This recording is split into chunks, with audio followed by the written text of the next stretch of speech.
Calvin thought his quiet days were finished after war.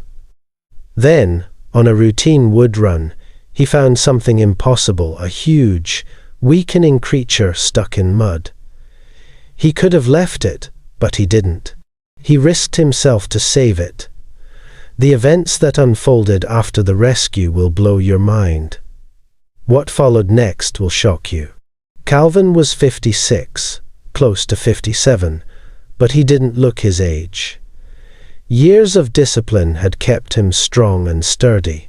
He was a retired military officer, a man who had served with distinction and carried the scars of service both inside and out.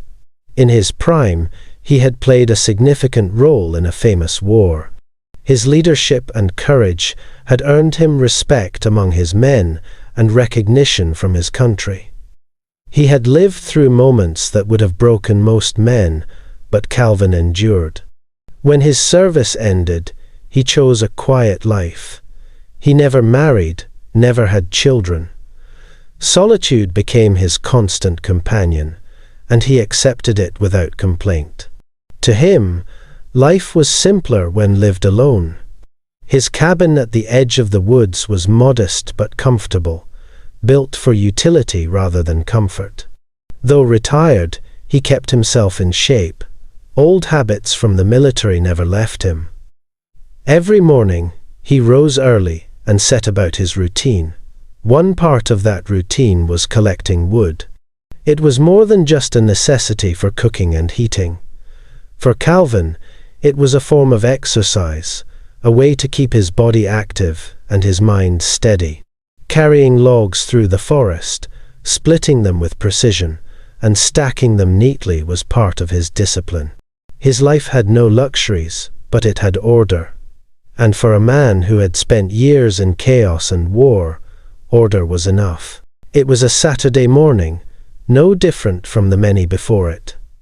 Calvin rose early, as he always did, and prepared himself for the day. His routine never wavered. After a quick meal, he set out with his axe and rope to collect wood. The forest was quiet, the kind of silence he had grown used to, broken only by the sound of his boots pressing into the soil. As he moved deeper among the trees, something unusual caught his attention. A movement slow, heavy, and unnatural shifted through the brush ahead. Calvin stopped, his instincts from years of military service sharpening. He waited, listening, scanning the distance. The woods were still again, but he knew he had not imagined it. Cautiously, he walked toward the source.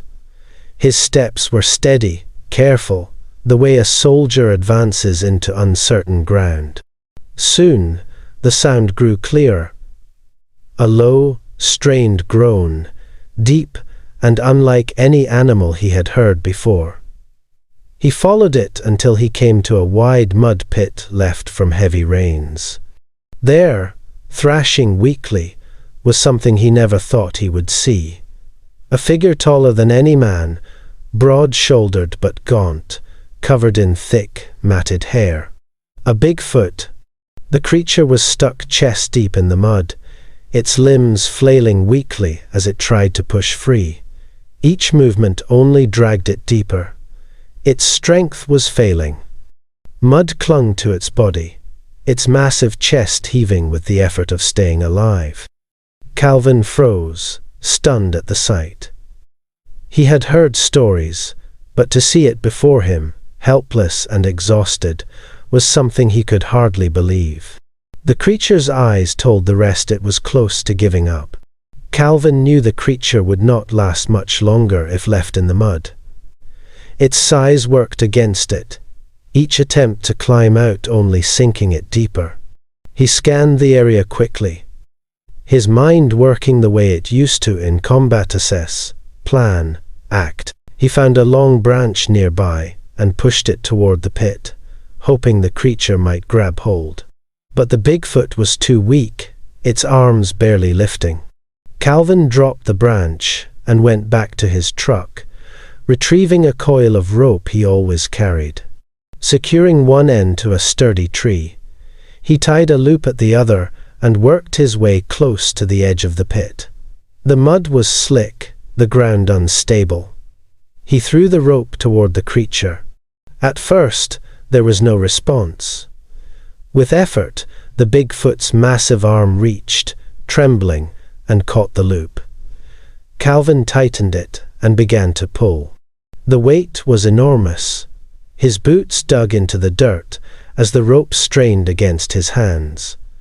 More than once, the line slipped, nearly pulling him forward. His muscles burned, sweat rolled down his face, but he refused to let go. Years of military training reminded him that giving up was never an option. Minute by minute, he hauled the creature upward. The mud released its grip slowly, sucking and dragging. But Calvin kept pulling with every ounce of strength left in him. Finally, with one last heave, the Bigfoot's massive body slid free onto solid ground. It collapsed immediately, chest heaving, its body shaking from exhaustion.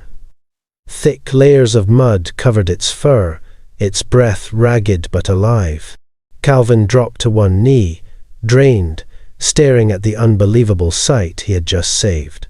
Calvin stayed a few steps back, watching closely. The creature lay on its side, chest rising and falling with heavy, labored breaths. He expected it to lash out, but it didn't.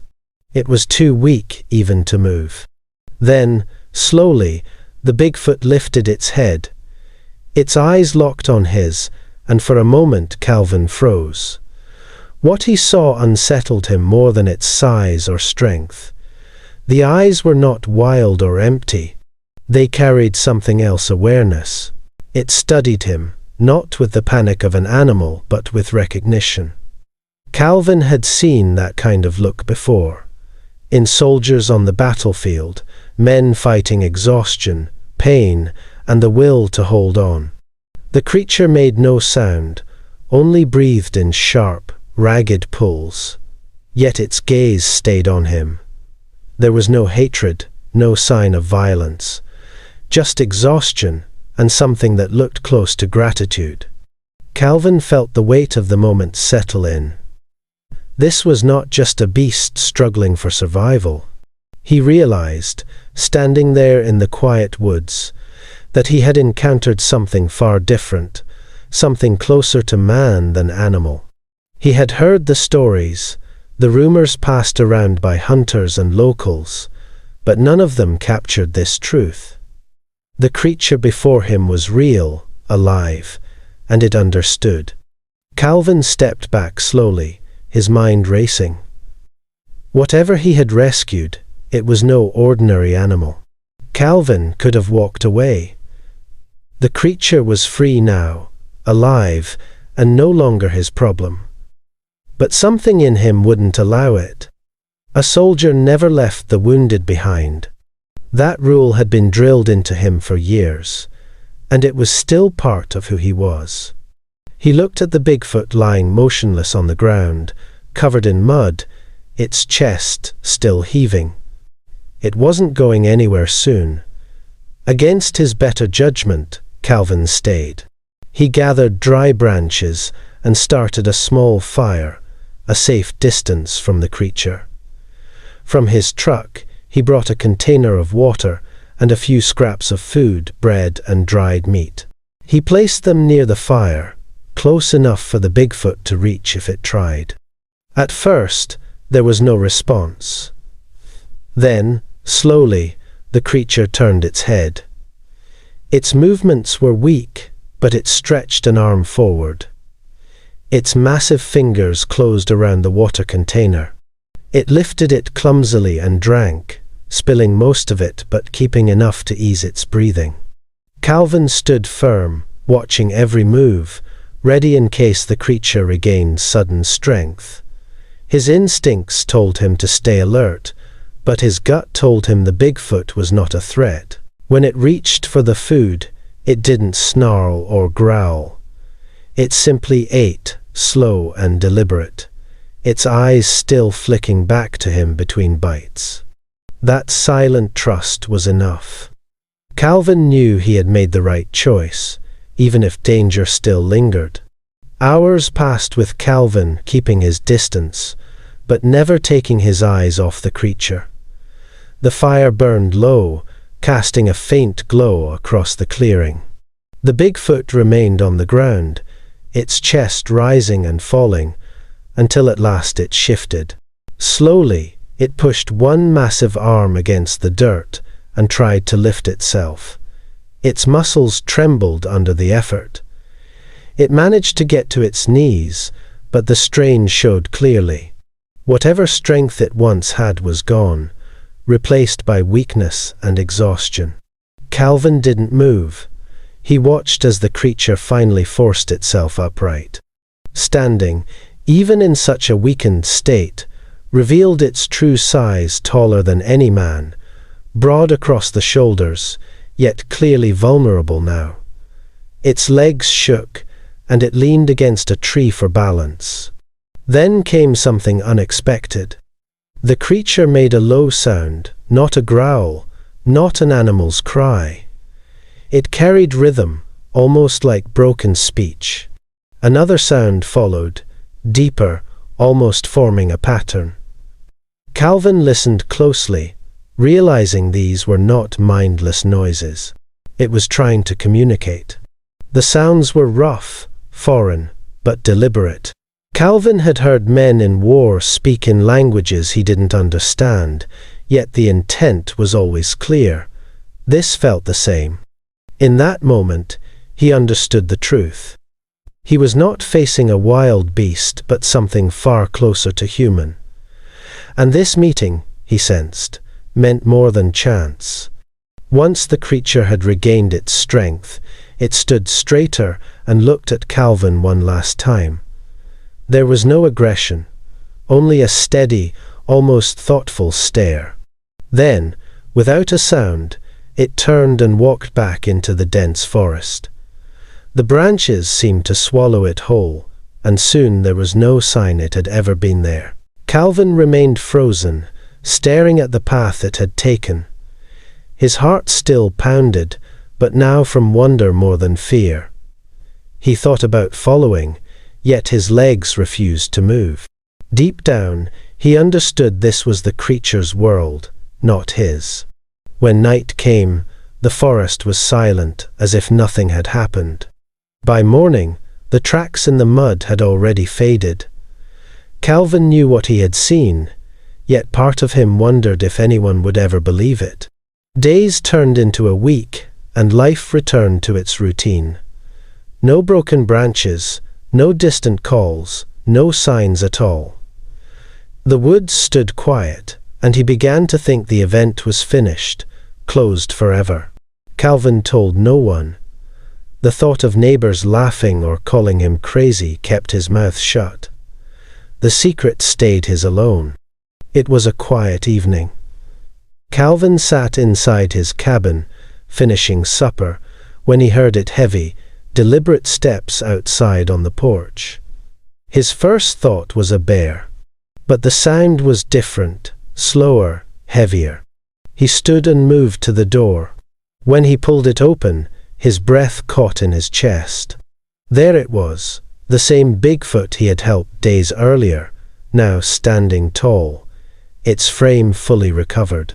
The creature made no move to harm him. Instead, it raised one arm in a clear motion, pointing toward the woods. Calvin froze. The meaning was obvious. It wanted him to follow. Every part of him screamed caution. He could shut the door, lock it, and pretend none of this was real. Yet something in the creature's eyes held him. It wasn't anger. It wasn't threat. It was something else, almost like a request. Calvin grabbed his lantern, stepped out onto the porch, and closed the cabin door behind him. Against his better judgment, he nodded once and began to follow. The forest ahead was dark, the path uncertain. But his choice was made. Calvin followed the massive figure into the woods. The path was rough, but the Bigfoot moved with purpose, glancing back now and then to be sure Calvin kept up. The air grew colder, the forest darker, until finally they stepped into a wide clearing he had never seen before. What he saw froze him in place. There were more of them. Not one, not two, but a small group.